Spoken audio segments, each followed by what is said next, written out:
I'm a little bit in the We witness. are live. We are live. We just went live. Just now. Okay. Just as you showed up, we're going live. We're like, Kevin over here, we're like, yeah, we hit the button. We hit the Don't button. say anything politically incorrect. No, just kidding. That would be me. Usually Kevin just comes on just cursing up a storm, like Yeah, that's me. just a row of explicatives one after another. I was just going to apologize for being in the witness protection program here. I can't seem to get enough light here, even though I've got the blinds wide open. So It's good. I'm like Burgess Meredith in that old Twilight Zone with all the books behind me. It's like the problem is if my glasses break, I'm in trouble.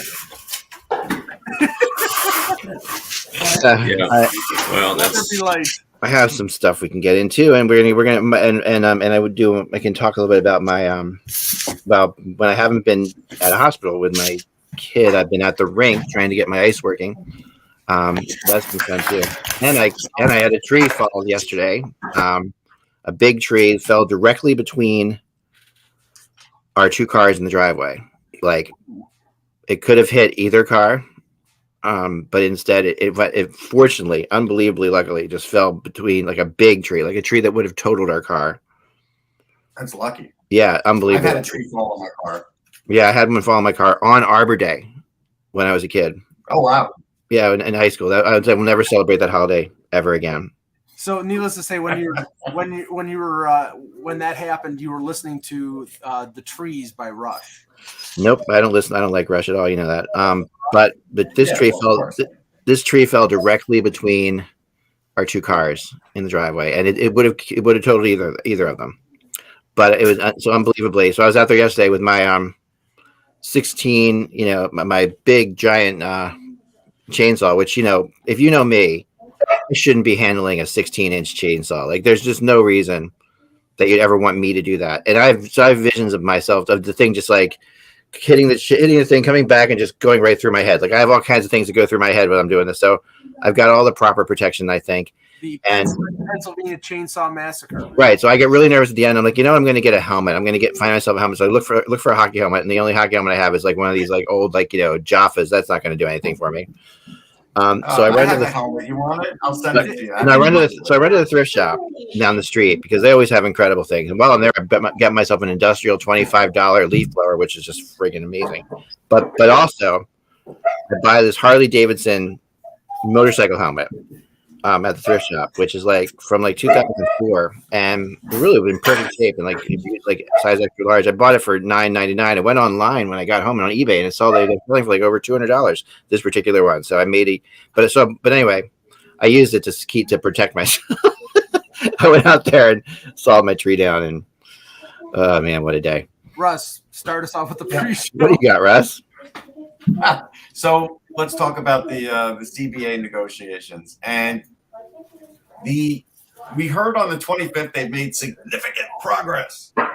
And now we're on the 28th and we hear, hey, by the way, if there's nothing by February 1st, spring training will be delayed. So I'm here to tell you spring training will be delayed. Like that. I feel like I have PSD. I feel like I have PSD, Russ, when you say CBA and condition and progress and all these things, just like things to flash back into my head. Man. Yeah. Go ahead. No, you go. Well, no, I was just going to say, the one thing about CBA negotiations that's consistent, it doesn't matter. It's the same of union negotiations of all kinds. It isn't like sports where you can keep score and someone's, it just continues on, and there's ebbs and there's flows. And then when there's the pressure to get it done, then it happens. Yeah. Like whatever that is. If it's the season's about to start or something, you just need something to bring both sides together. And if you've got 127 days, you're going to take 126 days before you get really at it. So, it'll get done when the both sides feel the pressure to get it done. Otherwise, spring training. Pardon me? Like, wouldn't that be some pressure? Spring training, wouldn't that be some pressure? That's lost money. I don't think so. I think historically they've given that up, even though, unlike in hockey, I think spring training is a revenue stream for owners. But that in the past we've lost spring training, so I would assume we'll lose it again. Well, maybe sure, but they were $2 a ticket back then. Maybe I've approached this the right way, because I thought, and like Russ and I talked about this, I thought the season was going to start in July, because I thought that there were going to be a staring contest, and neither side were going to back down, and the owners are going to try to kill the union, and the union are going to try to get as much back as they possibly can. And I didn't think it would start till July 4th. So if they start any earlier than that, it's a bonus. Maybe that's the right way to look at it. I mean, it's like kind of like everything we teach our children not to do, like CBA negotiations. I always think of that. Like, we teach our children, it's like you never wait till the last second on something. You don't sit there and you don't. Both these sides know what they're going to have to do already. They know where they're going to have to go roughly. I mean, it's going to be close to that. Each of their worst case scenarios. They're going to get there. It's going to happen. There's going to be a salary cap, like in the NHL. There was going to be a salary cap. But it's like, everyone's going to make such a big hoot and holler about it, and then eventually, like you said, Kevin, it's going to have to get done. And it's just amazing to me that we aren't mature enough adults to But it's true everywhere, though, and it's not just in our world. I know. We've all seen, teacher strikes and so forth, and you always end up, starting the semester late, and and then there's at some point there's a pressure that both sides respect, whatever that is, and it's different in every circumstances, and that sort of brings it together. But it does happen. It happened actually in the last CBA where you didn't have, but it's rare. It doesn't happen that often that people need a deadline to get things done. Well, the last CBA happened during the period of like what I would call enlightenment, when we had like COVID just hit and everybody was doing nice things to each other, and like you could go to the store and they would send somebody with something to your house. It was just everything was happy for a while. But there wasn't as much acrimony, and the deal got done. But after the fact, I think we've heard the acrimony, because, like, for example, we have to talk about the Arizona thing. I mean, and lost revenue because of Ontario being shut down. This is all money that's coming out of the players' pockets. Yeah. So the escrow situation never got settled, and 5-6 years down the line, when the new CBA comes around.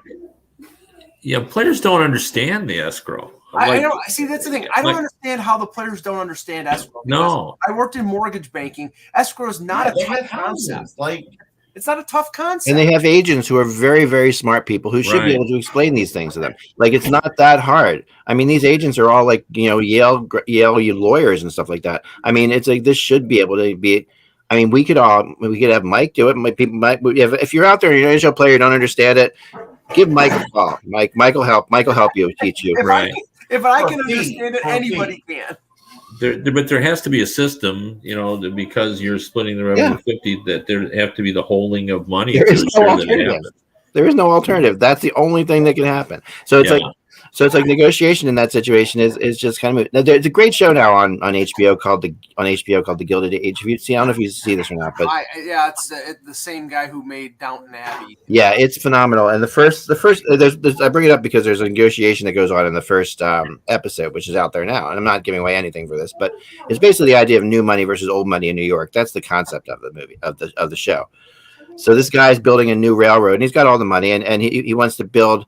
And the guy who owns the railroad track, wants to sell him the railroad track because he owns the railroad track. And this guy's like, a guy gives him two offers, and he says no. And so the guy says, fine, I'm just going to build another railroad track right next to it.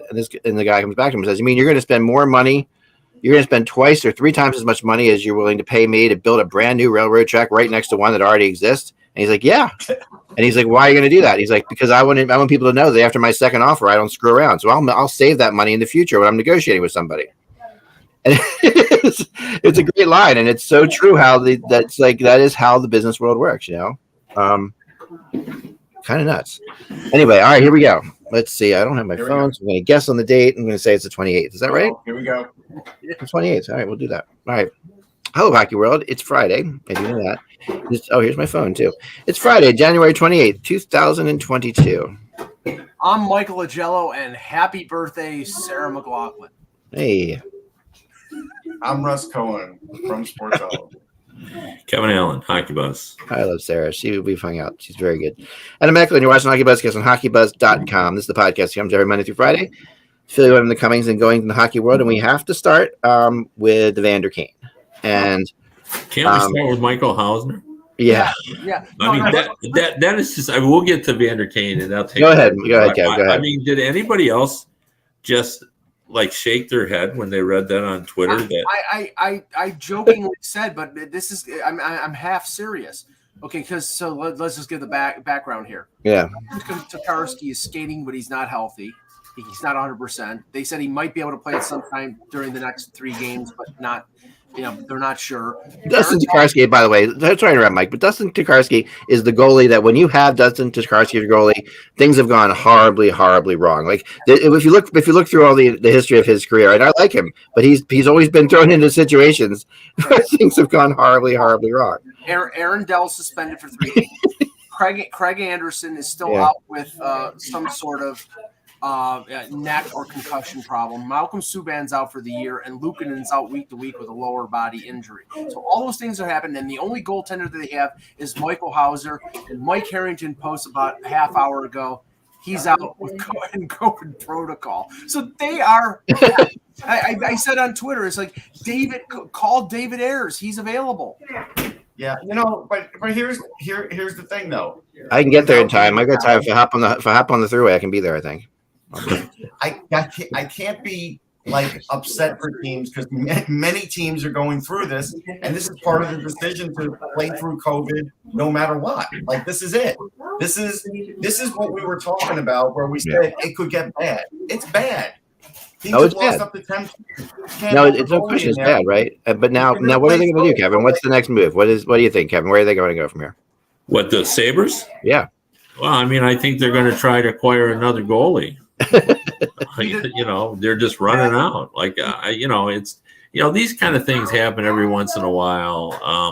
I don't know what it was, but I remember writing a lead where I've said this before. Sometimes two goalies is too many, and sometimes 5 is not enough. And this is one of those cases when 5 is not enough, and they're just going to have to go out and get someone because there's a trickle down effect because then your minor leagues don't have goalies, and Carolina just the reason LaFontaine got signed is they ran out of goalies. Well, I just looked at who's playing in Rochester now with Hauser up, and it's Matt Robson who played 17 games for Cincinnati in the ECHL, 7 games for Rochester.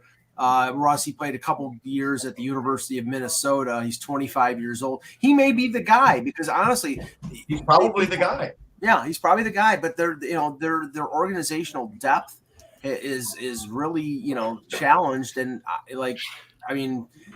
Dell's suspension couldn't have come at the end. No, exactly. I mean, it would be a good movie, like in the future, like if the Sabres goalies from this season like get together every 5 years at a bar to talk about things. Like if the Sabres goalies from 2021, 22 get together every 5 years to have a drink. This would be the time for Edmonton to trade Mikko Koskinen because I'm sure Kevin Adams would say, "Sure, we'll take him." His goalies come down with COVID, and then they got a problem. Right. Yeah, until he gets there, he gets COVID like the Flyers assistant coach. This is going to hurt the goalie trade market. It is. Eventually, if things don't calm down by the trading deadline, then it definitely will affect a lot of these goalies moving because teams are going to look at, I don't know, can we really let this guy go? We only got 2 guys in the minors. Otherwise, I have to go looking for another goalie again. Like, it could come into play. And there's a lot of teams beyond – we talk about the teams that are, like, obvious getting goalies. There is a lot of teams suddenly that are looking for backups. I've heard that. This is something I was chasing down yesterday. Like, the Pittsburgh Penguins are one of those teams. Like, the Penguins are really aggressively looking for a backup goalie. Vancouver just had a similar instance that Buffalo has because both Demko and Halak were out, and Spencer Martin was playing for them, and he had a good game, I think, against Winnipeg last night. And jokingly, I heard somebody just say, well, some teams might be interested in Spencer Martin because the goaltending market is so thin. that, I mean, hey, call if Carter Hutton's healthy in Arizona, call them. I'm sure they'll trade him. Can't Jeff Skinner play goal? I mean, these guys they all grew up playing hockey. It's like they all grew up playing goalie. Like, why not put just a Jeff Skinner in goal? Or somebody like what's an interesting thing, because you say that in baseball, there have been quite a few players that have played like catcher and have filled in for the catcher. There is almost nobody that I can ever recall that will fill in for a goalie. All right, Kevin, historian for us, Kevin. Regular players that have actually played goalie? I don't think so. I did a story about this about 30 years ago, though. Yeah. I think it came real close in Washington, as I recall. Yeah, it was Washington. Mm-hmm. And they came real close to having to put Gaetan Duchesne in there. Nice. And Gaetan had actually fooled around and put the pads on in practice. But I think what happened is Pete Peters left the game to injured, then the backup was injured, and then he came back. So he played in whatever injury he had. He was able to come back. But I remember talking to Murray, who was the coach at the time, and he said that's what we were going to do because he liked to put on the pads and fool around. He had played some when he was a kid. So I went around after that and then did a story on everybody's emergency goalie. And I went and asked teams who would play. And I remember this because I asked Mike Keenan. He was in Philadelphia at the time. And because Mike is Mike, like he was sort of troubled by my question because he realized that he hadn't really given that any thought, and he thought about everything. So he was really sort of bothered by that. And then after a few seconds, he said, "Brad Marsh," and I said, "With or without a helmet?" And he laughed. And he said, I think he'd put a mask on for that because he was still playing without a helmet. He was still playing without a helmet. Yeah, I remember. He said Brad Marsh because he blocked a lot of shots and he was sort of used to doing it. So, but he really didn't have an answer for that. It's funny. I remember reading this article, Kevin, because I thought it was awesome. Like it's 30 years ago, but I do remember this article, like because it was a goalie. Yeah. I thought it was really interesting. Like to me, I would think like a Provorov or somebody like that on the fly. I mean, these guys. A good defenseman, who is very good at blocking shots. Why can't they throw goalie pads on and play goalie? Like your good defenseman to be the goalie. You'd rather one of your worst defensemen be the goalie. Honestly, let me ask you. Let me stupid question. Well, go ahead, Mike. No, I was going to say, let me ask an absolutely stupid question. Could the Sabres petition the NHL to delay the 3-game suspension of Dell in an emergency situation because they have no goalies in the system? I don't know, but I think that's a great question. I don't know the answer to that because I'm sure it's, never been thought of. But, maybe Russ can help me because I don't remember the details on it. But, in the old days, they only used to have one goalie. Yeah. So during the finals, and I think the goalie's name was Alfie Moore. I think this was involved Toronto. And Alfie Moore, who played for another team, maybe we get some details on this because I'm a little foggy on the details, but he was in the stands. Right. I vaguely remember this. Yes. And they brought him out. If I had the Bob Duff, who was just tremendous in these kind of things, he would know the story. Yeah, it was 83 years ago today in the 38 Stanley Cup final. And now, of course, my computer's thinking. New York Americans took the Blackhawks crease as backup goalie. Yep. He was an accountant. He did what now? He was an accountant. He was an accountant. Alfie Moore was? No, he's a goalie for different. Yes, he was an accountant. Yes. At the time?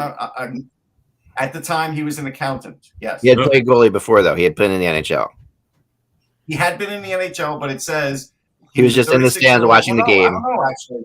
Well, I'm looking at a 36-year-old accountant who got pushed in the game. I'm looking at his stats right now. He played 18 games for the New York Americans in 36-37. In 37-38, he didn't play any regular season games, and he played one playoff game. Yeah, that's what it was. Okay. So, yeah, but he was in the stands, and they brought him out, and he played. Oh my gosh! Well, I am the official 7th. I think the 7th backup for the Flyers alumni team. They've never gotten to me, but something like that. I put myself on the list at one point. I told Zach, at least put me on the list. Tell me I'm the 7th backup for the team. He's like, okay, you're the 7th backup for the Flyers. I don't know if I'd volunteer because all I have are my Milek pads in my shed. I would probably do better with I'd probably do better with your Milac pads than my pads, which are like so old they're filled with deer hair, and they and therefore they've waterlogged down so much that they each weigh like the weight of the entire other goalie. Like, the old that has like Chewbacca. They look like Chewbacca legs when they get wet. They're very small. They're very short. I have weird pads. Yes, they come up to your knees. I have a pair of pads that were were hockey pads, leather pads, and they only came up to my knees. So when I played street hockey when I was a kid, and I'm just wearing jeans, I'm getting hit with a frozen tennis ball going 100 miles an hour and hitting my thighs, and that sort of hurt. Oh, there was nothing like it. Go ahead, Jeff. Well, I was just going to say the other thing too is oftentimes in the olden days, the trainer was the backup goalie. Lefty Wilson in Detroit, I'm pretty sure. Sudsy Sinelmeyer in Philadelphia was definitely one. Yeah, would in practice play. I think he might have even gotten into a game as well. But that Sudsy was on that. Sudsy did sit up as a backup a couple times for the Flyers. Yeah, and he came in. There's a famous, obviously Lester Patrick played. He was coach or GM at the time, or both. Maybe he was both. Coach. He was the coach. Just as a crazy aside, who died recently? Russ, I know you're you're usually the guy who tells us who dies, but Robbie Moore. And it's like it was really sad to hear that. Robbie. Remember Robbie Moore? Sure. He was like 5'5", I think, or 5'4". He was one of the shortest goalies ever to play. Really. Russ, where's your scythe? I know. I was a big fan of Robbie Moore just because it was just an underdog type thing when he played. He was so small. It was so it was at a time when goalies were just starting to get bigger too. It was like, but he was quick. He was fun. He was fun to watch, and he was feisty. But he was. So let's make the transition to the news today of Vander Kane. Yeah, so Vander Kane is signed with Edmonton, and I put out there in a crowdsourcing thing. Is this a good idea? And I just put that out there. Okay. Well, not for the money. Let me give you my point counterpoint. Yeah, well, granted, the guy can play it's kind of a good locker room to put him in because I think McDavid and Draisaitl have that locker room pretty locked down. But how much is it? Like $750? No, $4 million? $2 million. $2 million. Whoa! I thought it was less than that. No. Yeah, anyway, that even makes my point better. How the hell do you give him $2 million when you don't have your goalie yet, and when you're sitting back and you know that you're going to try to clear cap space to get a goalie, and obviously, I guess they're not going to do that. Well, okay, that's all I can say. This is the thing. It's like I think this is a clear show of complete desperation on the part of the Oilers. Maybe they're not willing to pay the price for a goaltender, like Eck just said.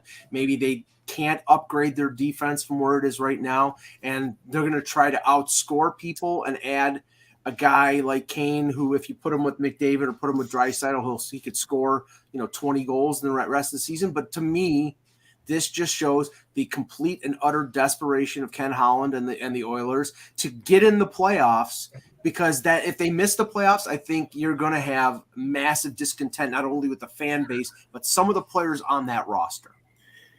Yeah, it's funny. I didn't mind this move because my what I was told is that he was going to sign for next to nothing. But $2 million in a tight cap era is more than I thought he was going to get. It's double.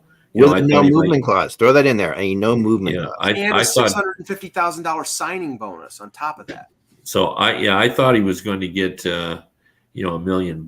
So I like this move a lot less than I did before because of that. Although I will bring this up, and this is as part of this, since we are talking about the Oilers, is worth debating.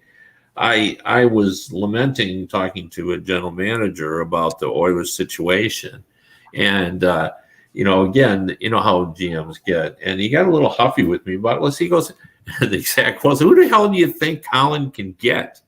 He said, I get it. He should have done something before, but who do you think he could get now? That's going to make him better. And I said, well, and I mentioned some guys, and he said, maybe they would be better, but you don't know. Like he said, he's not getting Fleury. He said, Fleury's not going to Edmonton, Well, So that's he the said, case. so tell me who you think he's going to get. He We said, know that for sure now. Yeah. Well, yeah, he said like Halak. Do you think Halak is going to Yeah. be the answer for I think him? Halak has a no move or a limited. So- That's a good name. Actually, the funny thing is, I think we mentioned it on a previous show. A guy like Vanacek who makes next to nothing. Yeah, Vander. Makes Yeah. the most sense because they can fit him. Yeah. But, I mean, But- is that really a big upgrade over? Well, it's a big upgrade. Well, over Koskinen. I would do that, Vanacek. But now the deal is what I've heard is that Vanacek is going to be used as a trade tool to help the Capitals. So That's part of the he's- Fleury deal, probably. Well, maybe. So, I mean, that would make mean, that. the I think other- Chicago yeah. likes him. but the thing of The it other is one- he's not going to go to Washington. So Go ahead, Yeah, Russ. there is another one, and Andre's right, and he was on my mind too. Varlamov. Varlamov could get dealt for sure. He's going to get dealt, and the Islanders definitely could eat a little bit of cap money if they have to, Excuse me. because they're going to be dealing other guys, so they're going to have room, and so Varlamov could be a guy that goes there. yeah, Yeah, I guess. what's his contract status? He's He's $5 a UFA million after for this. another $5 million for another year, I believe. Oh, one more year? Okay. Yeah. Yeah, That may that's be why a I problem. think I that's thought going to it be was done. trouble. Yeah. Yeah, You $5 know. million for another year. So Yeah, I thought that Gosh. was the case. It's So- a mess. It's a total mess. Yeah. I mean, it's like to me. I thought it was less. So you're saying you don't think Fleury goes to Washington? Well, everyone believes, and I do too, that he won't want to go against his buddies. That given the choice, he'll go elsewhere. You know, he'd go to the West and only have to face them. But then Varlamov could go to Washington. He's been there before. yes, that's possible. Yeah, He's But also the been. goal- He's been everywhere that needs a goalie, basically, hasn't he? No. He's He's only been- been to like 4. He's been to Colorado. That's another one, right? Colorado, Washington, and the Islanders. That's it. All right. Yeah. And whatever his next team is. well, Right. are we totally convinced that Sakic's going to get a goalie? Well, I I'm mean, not totally convinced. No. the funny thing is the talk was yesterday is they like Francouz, they like him as a guy and stay healthy, and they've already traded a first round pick for Kemper. So do they really want to go and trade more assets for another goaltender? They would probably have to trade Kemper to clear his salary to be able to bring in a goalie. And I mean, maybe Kev, they think that they can address other areas and bolster in other areas and pray to God that the goalies don't get hurt like they did a couple years ago. I don't know. I mean, I was for the Kemper trade when they made it because Me too. and I think he's a quality goaltender based on the way he's played at times with Arizona and based the way he played for Canada in the World Championships. Yeah. But we've seen how tenuous his health is. He's been out twice this year. Yeah, but that hasn't really been his issue. I just think he's been inconsistent. Yeah. But we don't know if that's because of whatever he's dealing with in terms of nagging injuries. It could be that, or it could be just the fact that he's just not been having a good year. But that's a tough situation. Like to be as talented laden as the Avalanche are, and not I wrote this in my notebook this week about what I love about Brian McClellan is he's always involved, always engaged. And he's always trying to make that team better as aggressively as he can, because he's not going to waste a single year that he has Ovechkin. That's what you want. That's it. And I think that's his attitude. And I think that's exactly what you want. And that's why he's going out and looking for a goalie. And you know what? If he doesn't get a goalie, he'll try to help his team elsewhere. Right. Yeah. Now the team Going back to Colorado, they have been scouting the Flyers lately. If they're there on the Saturday afternoon game, then I am going to believe that Giroux's going there. Like that's going to tell me that, because that'll be like three straight games, something like that. Where they're at the I have a little news on that. Well, little bit of news on that. let me just say this. Let me just say that while we're on the goaltending thing, and then we'll get off of it and go to that. Is the team that probably is anxious to move a goalie will be Dallas, because they've got Ottinger and that's another one. Holtby's playing good, but the thing is, the guy they probably want to trade is Khudobin, but Khudobin has another year left and he hasn't played well. But there might be teams out there that are so desperate. Oh man, I would so take a shot at Tobin. I mean, you look for goalies who've shown you that they can do it. Korpisalo is another one. Like, Jake Allen's another one. He's hurt. that- He's out for Yeah. 2 months. He's out for 2 months. Okay. But And Korpisalo. they're hurting just as bad with Montembeau and Yeah, no, I know they're having issues there, but someone told me that it's a good thing they're not playing in front of fans right now. It's a better thing in Montreal. Yeah. It's actually worked out pretty well for them. But yeah, no, I think Korpisalo. I mean, I look for goalies who have shown you, and the pressure's on. Fleury, Korpisalo, Hudobin they can take it. They can take the pressure of a playoff game. They can take the pressure of a serious playoff game and rise to the occasion, which these guys have done. I mean, and that's something that you haven't seen out of anybody in Colorado or Washington or Edmonton. Like the playoff goalie is a different thing. It's a different game. So. I totally don't care if Hudobin's had a good season or a bad season. I think he's still a playoff goalie, and at the end of the day, he's a warm body. Yeah, but I think GMs care whether you're having a poor season or a good season. Yeah. I know, like Korpisalo, has had a poor season. Like when you go and look at the advanced stats, like he's down near the bottom. Like him and Grubauer. So. I think what the GMs care about, Kev, is the fact in the case of Hudobin, you might be willing to take a flyer on him because of his previous playoff history, and he's a good veteran guy and a good teammate, but he's got another year. Yeah, and you're factoring in another $3.3 million for another year. That's why. But the price on the rental goalie is probably going up exponentially. I mean, Costello. I mean, you could say, well, they probably wanted a 3rd round pick. Now they probably want a 2nd round pick for him, and that's significant. For who now? For Korpisalo. Yeah. Yeah, but so to me, I don't go after Korpisalo unless it's one of, okay, I want to have multiple options. Right. Yeah, because I just don't. The guys should at least be playing well when you. I mean, to me, like I could see the Penguins going after Korpisalo. Like I could see, to me, he's a backup who can step up to the plate if you need him to, and that's what the Penguins need. The Penguins need to be in a situation where, they can't be in a situation where either Jarry falls apart in the playoffs, which there's no reason to think he will. It's unfair, but at the same time, that. Yeah, but you're right, Eck. I mean, we talk about this all the time with the Maple Leafs. The problem with the Maple Leafs is no matter how well they play, we got to get to that point where we say, where are they going to do it? Well, no matter how well Jarry's played, and he has played Vezina quality. Yeah, he has. For this year, the question will be is, how will he be in the playoffs? Yeah, can he do it? But let's talk about this Kane thing for a second. Getting back to that was the topic, which we really kind of got away from right away. I do think that it does show a couple things. It does show that Edmonton is really not serious about getting a goalie, and they're not, or if they are going to get one, and if they're, that makes me very, very concerned if I'm Edmonton. And I know that the statistics can say that the goalies hasn't been the problem there, and the goal scoring is the problem at times, and the secondary scoring. So maybe that's why they got Kane, but at the end of the day, is this worth it for Edmonton? And I don't see it. I don't see it being worth it. And I don't know how the hell, I want his agent, how he gets $2 million in a no movement clause when I don't think there were many other teams really interested. Tip the hat to Dan Milstein, because that's who was. Yeah, but how did Dan Milstein? Who was he playing against? What team was he playing him against to get to $2 million? I think the Capitals wanted him. You think Capitals were the team? Yeah, the Capitals never made an offer. Supposedly. They did not, but they talked to him about it. Right. Yeah.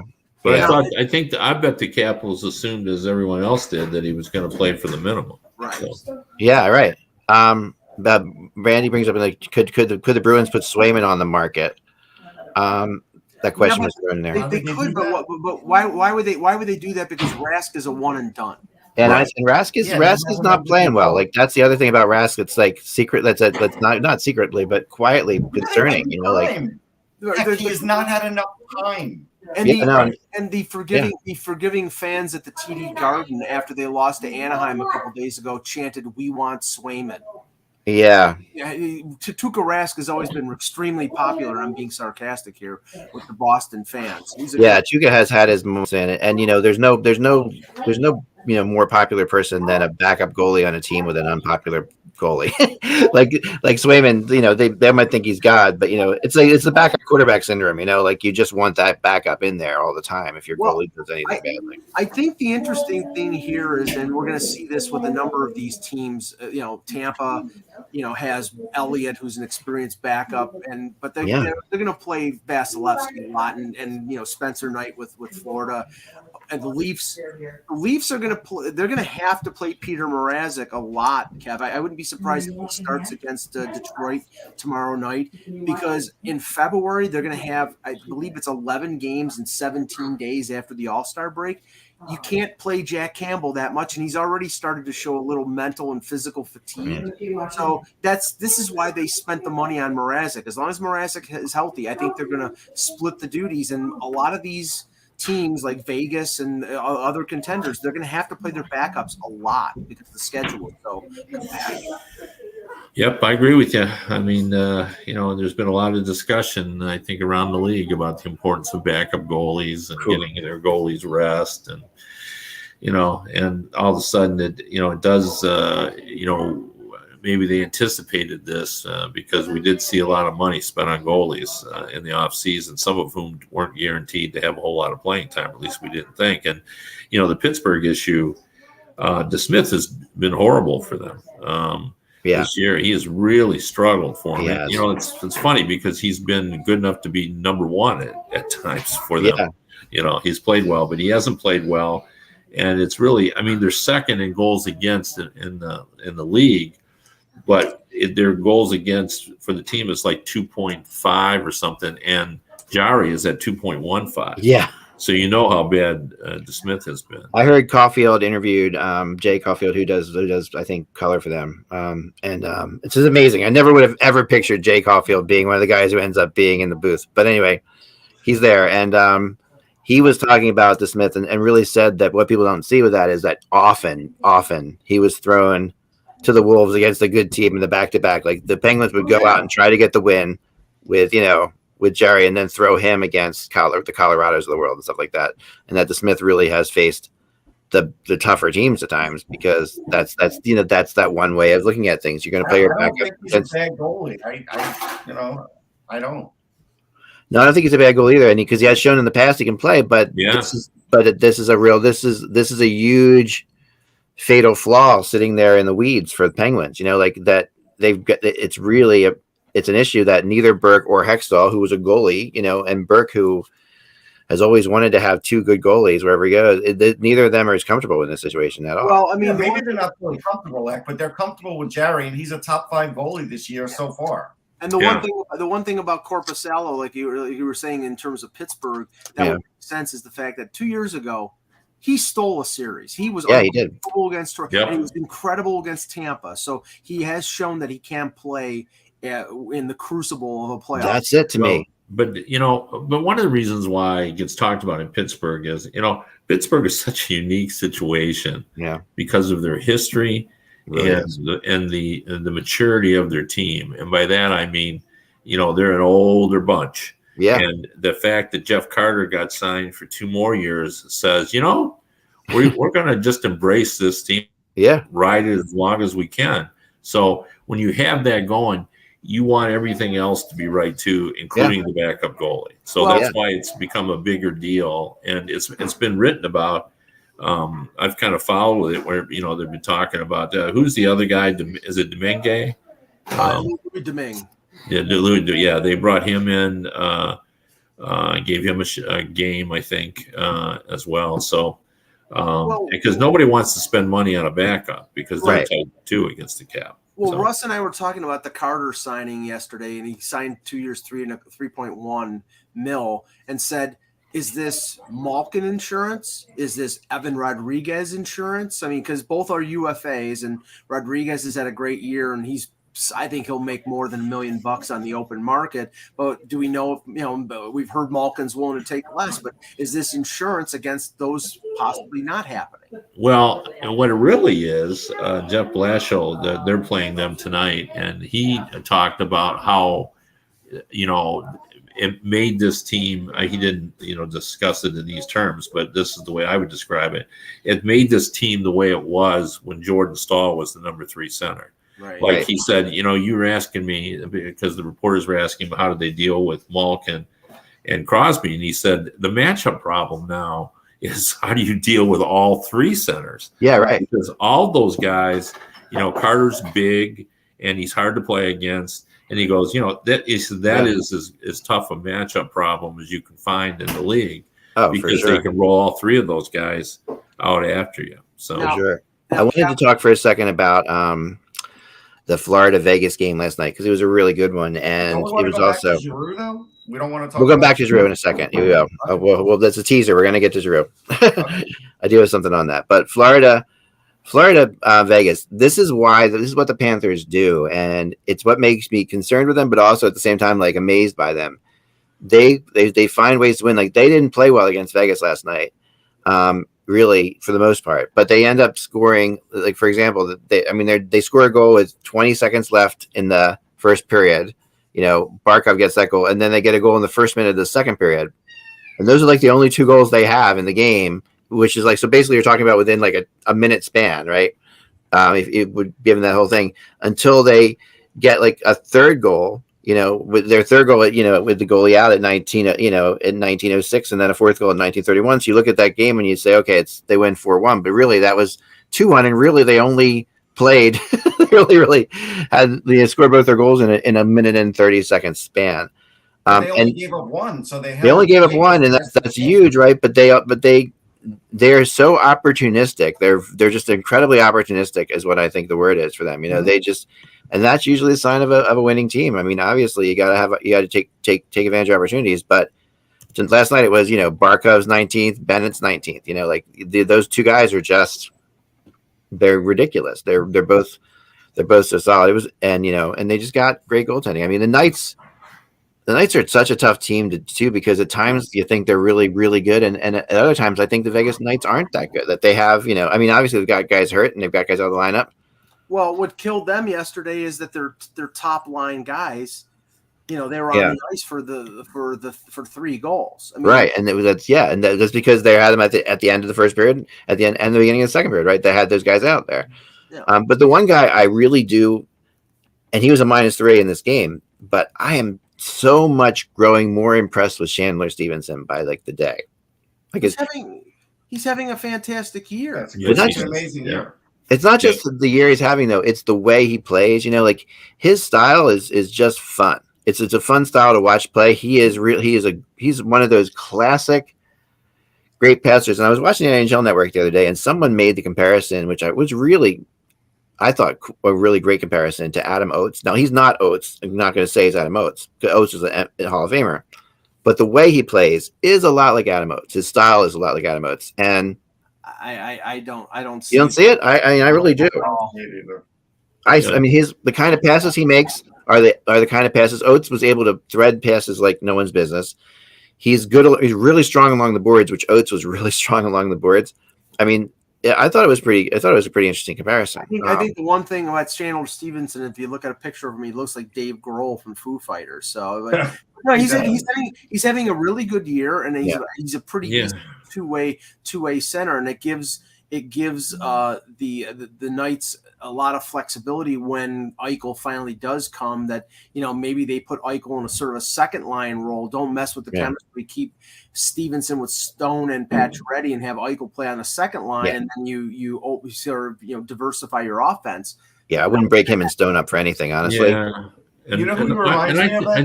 Go ahead, Kev. He reminds me of Ryan Strome. He does exactly the same things Ryan Strome does. Their points are around the same. He's that level of player. That's what he is. But I think he's craftier. I think he's. I feel like he's craftier. I think he's better than Strome.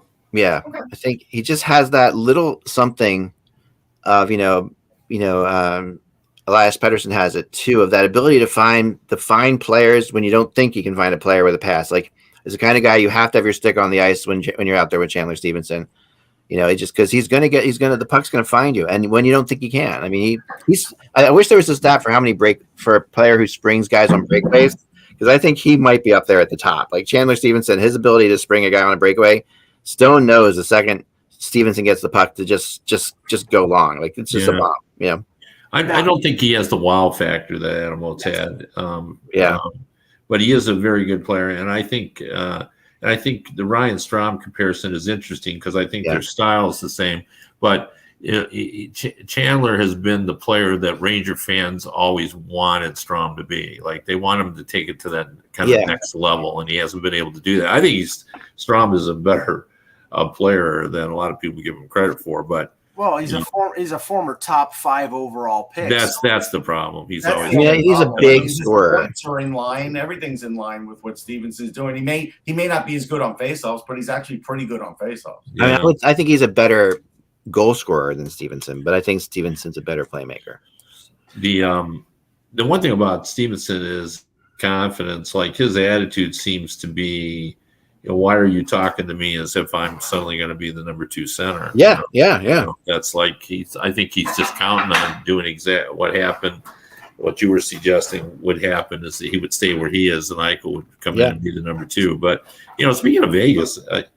And I brought this up before, but their goaltending really hasn't been that good, and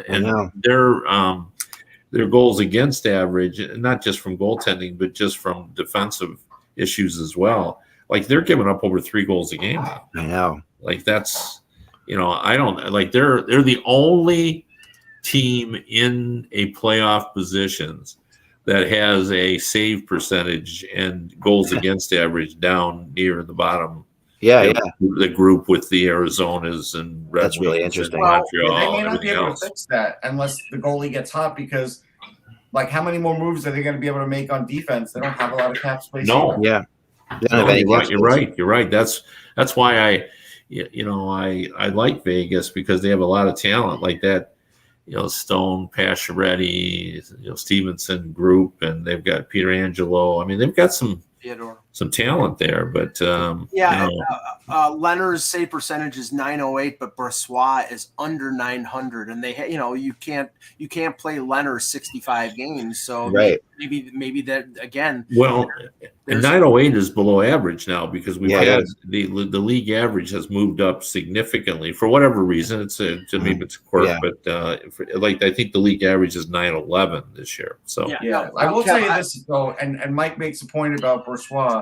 Yesterday, I had a list up for Money Puck, and I was looking at some of the Leonard underlying numbers. He's kind of like middle of the pack, and he's in with a pretty good goalie group there. So I do think Brossoit has dragged down that team number a little bit for Leonard too. Yeah. Now, Kev, definitely. Kev, I've been dying to talk to you and ask you about the news that came out yesterday regarding the Arizona Coyotes and the arena. The arena. Now, this is the thing. This is the thing that makes it even worse because we heard 5,000 seat arena at Arizona State, and then Elliot Friedman posted that it's really after they make the updates for like camera bays and locker rooms and things of that nature would be closer to 3,200. How in there'll be more people than that. Now, Brad Marchand, being the arbiter of everything, comes out and says, well, the only way they get 5,000 fans at their games now is if they give away 4,500 for free. Taking a stab at the but the thing is, it's like how can the PA sign off on this when you're talking about 3 or 4 years of lost revenue? This is insane. This friggin' team. It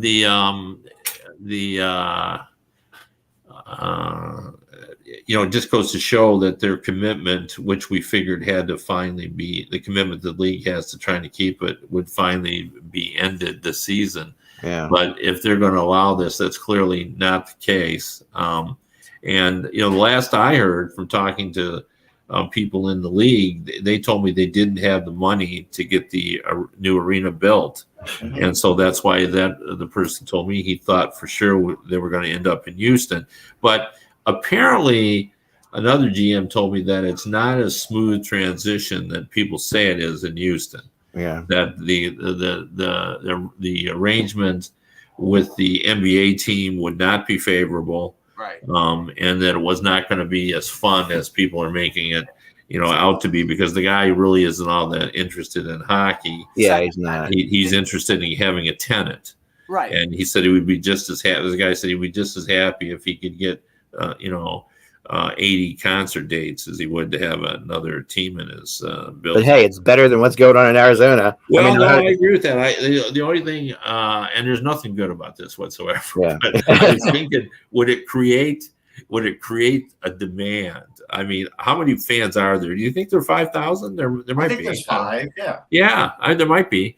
So, I mean, would it become one of those situations where you create a high demand because it's hard to get in there because they are going to be able to sell 5,000 tickets? I mean, all right. So what about the lost revenue for the road gate though? You can't make that up.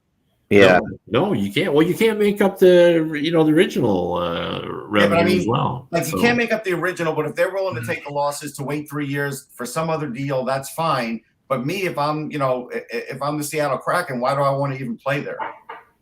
Well, no, but does that revenue? I've probably at one time knew, but I don't know now. Does it go into the general pool or does it go specifically to the team? I don't think it's like college football. I think it's general pool, but I think there's going to be that much less in the general pool.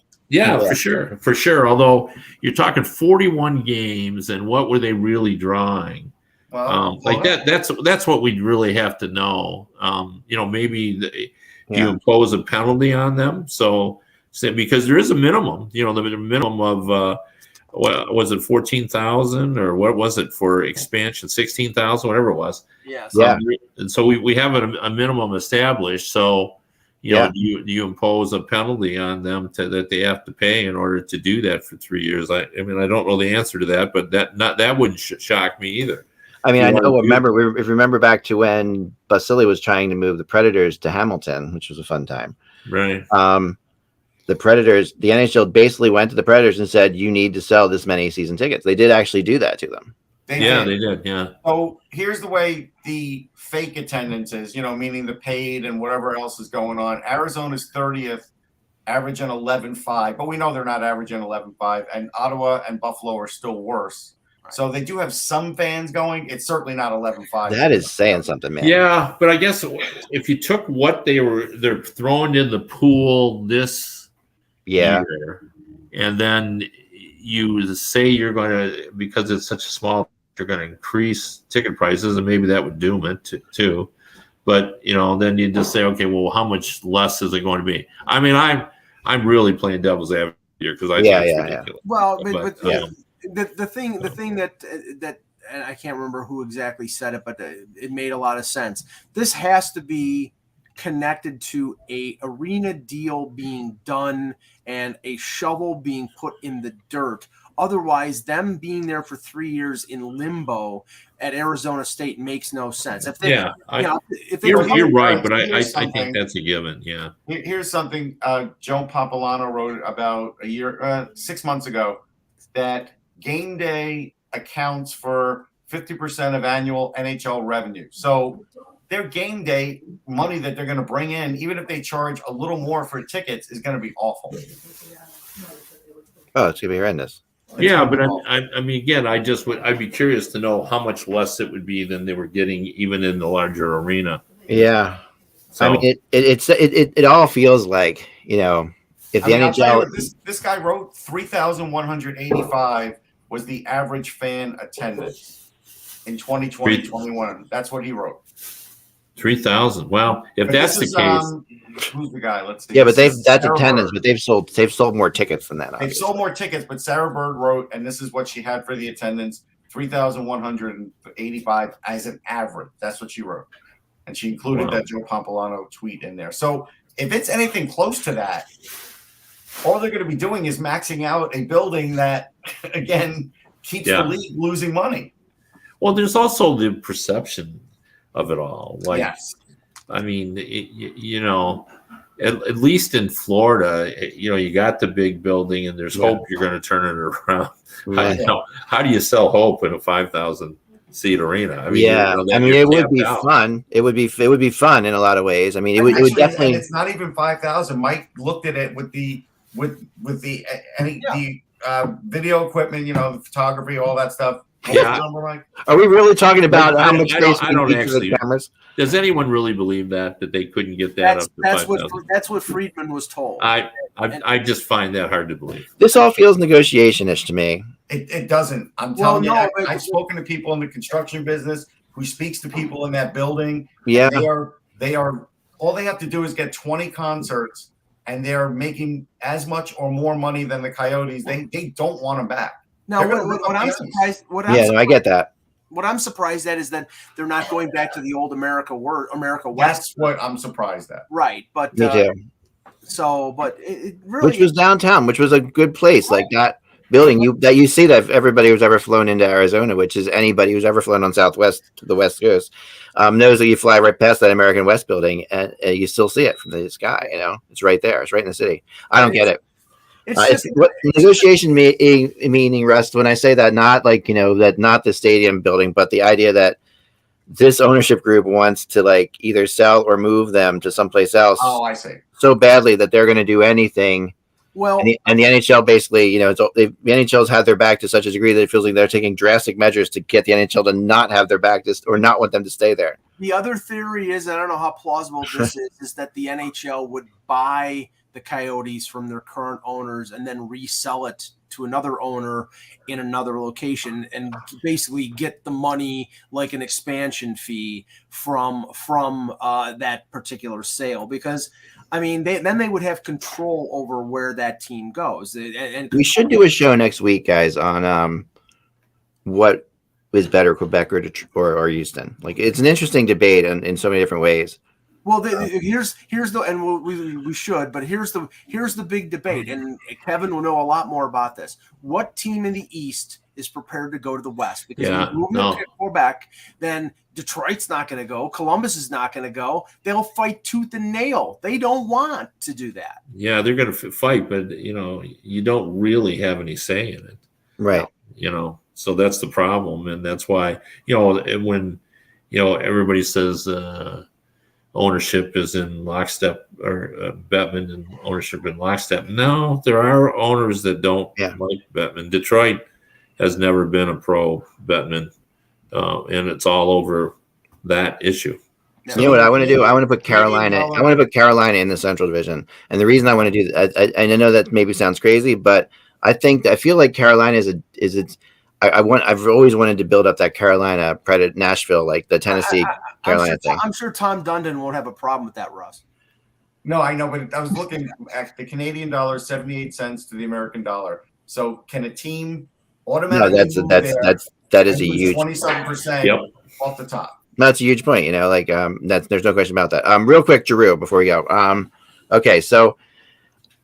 The Flyers, people are getting pissed off, like, the Flyers are leaving it up to him, and then they haven't talked to him yet. And all that's true. They haven't talked to him yet, and they are leaving it up to him, and they will eventually get that to him. But there is a feeling among people that are close now to the situation that Giroux will indeed be gone, and that he will be moved. And if he is moved, the Flyers' main target will be Johnny Gaudreau in the offseason. And I was surprised by this, but just like hearing this from a couple of people that I really do trust, that is what the Flyers' plan is. The Flyers' plan is, if they lose Giroux, to go get Gaudreau. So where are they getting $8 million a year from? I don't know. Kevin did that great article. I don't know where they're getting it either. I don't think they can afford any of that. Plus, aren't we starting to hear a drumbeat that the Flames are going to re-sign Gaudreau? Yes, we are. No, and I wrote about it. We are hearing that, but that. I'm not saying it's a good plan. I'm not saying it's a plan that'll work. That is just the plan. Yeah, I don't know that they can afford another star. Well, I mean, Calgary's in a situation where they're going to have to re-sign Tkachuk. They're going to have to re-sign Gaudreau. And if they do both, then they're going to have to trade somebody to clear the space to do both of them. And the only guy that makes enough money that would be significant to clear that space is Monahan, who's having a bad year. So I don't know if you can, teams out there are looking for centers, so you probably get somebody that has a taker and him on a 1-year deal. I think he has 1 year left, but you're not going to get a big return, and then you don't have a number one center unless Michael Backlund. Michael Backlund, your number one center. Yeah. You should say something about Henrik Lundqvist. I want to do Lundqvist. Yeah, let's talk about Lundqvist. Because and really quick Zubov too. But go ahead, Lundqvist first. Well, just basically, look, he's the 11th guy that they're going to hang their number in the rafters. Third goalie, there's Jockerman, there's Richter, there's him. I'm lucky. I've been able to see them all play in my lifetime. Like, it's really good. They had some great goalies over the years. Like the old time goalies. And so that's the one strength of the Rangers that's always been there, has always been their goaltending. Even Dan Blackburn had a lot of potential. It's just a shame what happened to him. So it'll be a fun night. The weird, odd part about this night is when Richter's number was hung to the rafters, I was there, and it was the Minnesota Wild for that. I don't know why they keep choosing the Wild. They only come in once a year, but like now, this is the second time. Well, this is for Zibanejad, right? Isn't that the reason? No, I think because Zuccarello, you can make the argument. Oh, yeah, there you go. You can make the argument for that, but it's just odd that. Oh, that's what I meant. Not Zibanejad. Sorry, Zuccarello. Yeah. Sure. Yeah, I thought that was the thing because there's because they were among the closest buddies, right? Yes, they're very close friends. Yeah, I think that was probably it. But I thought it was most appropriate that Henrik was impeccably dressed. Yes, and met with was it Jimmy Fallon? Jimmy Fallon show. Yeah. So Henrik. You know. Yeah, they did we're gonna miss him, man. Eck, I don't know if you saw it I don't know who did it on Instagram, but they had his headshot from his rookie year to now, and they called him Benjamin Button because honestly, he's actually better looking now than he was when he started. Well, that happens with me too. Yeah, we've seen that, Mike. We have headshots from Mike from when he started. But you put Lundqvist and Patrick Sharp together, and you'd have it. You'd have the whole thing. You would. Well, and we are two most beautiful men in hockey. I mean, it's like you got to throw Mike Modano in there, and I base that on my daughters and my wife. So.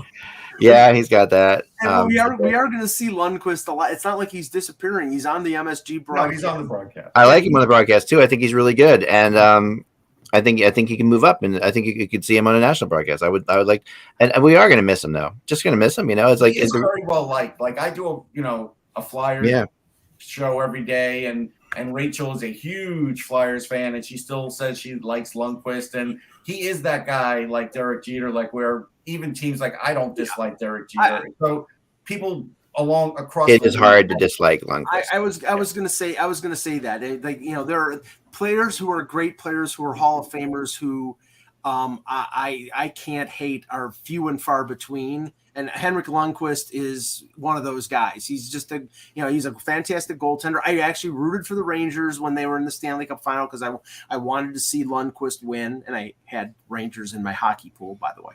But he was a great goal. I think he's a definite Hall of Famer, no doubt. There's no doubt about it. And Larry Brooks had a nice article because he Lundqvist remembered a time where Jágr yelled at him for giving up like what he would maybe term like a soft goal or whatever, and he said, "Don't ever effing do that again." And Lundqvist is like, "I won't." And honestly, he really hasn't. And that's so Lundqvist to just say that, to not go back in his face but say, "Okay, I won't." Right. He really to me he is the epitome of a 12-year-old, the spirit of a 12-year-old. Like playing hockey, like in he just there was a joy. He's got that joy. He loves it. When he makes a mistake, he would get mad. You would see his emotion on it. He would carry his emotion on his sleeve. Like he did. Like even in like when that's usually a bad thing for goalie to you want a goalie to stay stable. Lundqvist would get pissed off. Oh no, he had that stare. He would. Yeah, that's fair. He just absolutely. Yep. At the joy of the game. And then the thing that the most poignant thing, one of the most poignant things I ever heard from him was said by Marty Biron. I've said it before, but I think it's really interesting because Marty Biron was his backer for a while. And he said Lundqvist was, a Lamborghini.